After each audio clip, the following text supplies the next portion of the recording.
ducks look pretty when they're all in a row. It was 18 legislative days ago. We are now in the fourth week of what you have called the rebel session. We've had 133 members of the House Republican Conference here. We've come back to Washington, D.C. because the American people are hurting. This is an issue that is serious, but one that is solvable. And I don't mind that I'm getting old. Republicans have not given up time in our districts, time with our families, time with our constituents to play politics. Almost one-third of the House of Representatives has returned to the floor. And Republican member after Republican member has taken time away from their families, away from their districts, to keep this debate going. We understand that the Democrats are meeting right now. Democrat members of the House of Representatives are meeting right now in Denver. So as they're talking to each other, we're talking to the American people. I just can't stand myself when I sound like everyone else, talking about the way that things should be. The mid-sized ride don't bother me.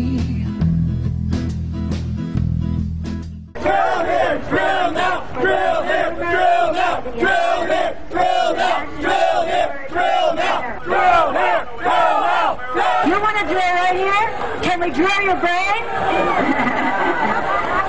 Let's do some intellectual drilling right now. Neither does the insurance fee. I just can't stand myself. There's no doubt there is political heat related to this issue. Our Speaker and other leaders are not allowing people from their party or Republicans to have a vote on producing more of our own energy because they don't want to produce American energy. They believe they're saving the planet. It seems to me that the Democrats have a simple choice to make. You are either pro-American energy or you're anti-American energy. Polls show that somewhere approaching 70% of the American people favor drilling offshore. When I sound like everyone else, talking about the way that things should be. We want and are dedicated to a solution to this problem. This is an issue, I believe, that transcends politics. And the solution also transcends the politics of that chamber.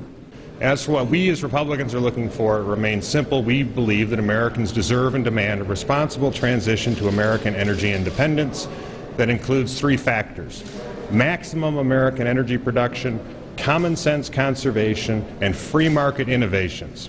Will we have a fair, open chance to debate and vote on these issues?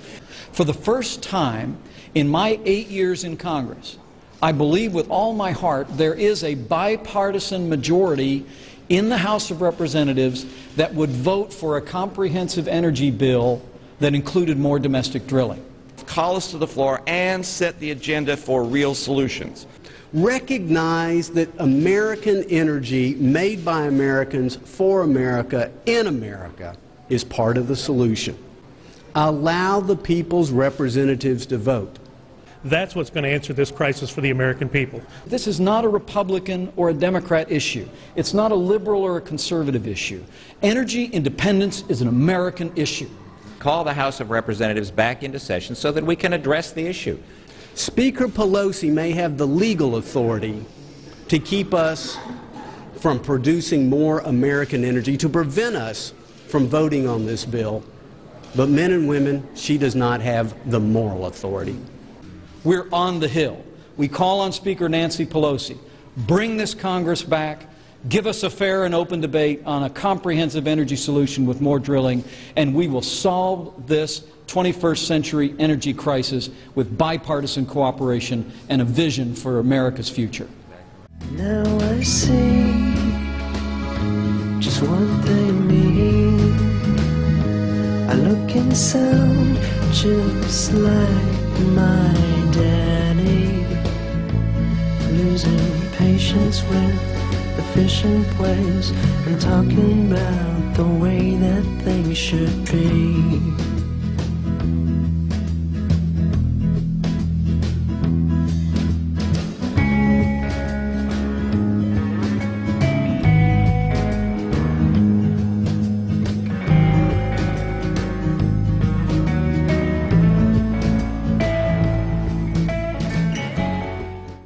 The Democrats think they can repeal the law of supply and demand, but they cannot.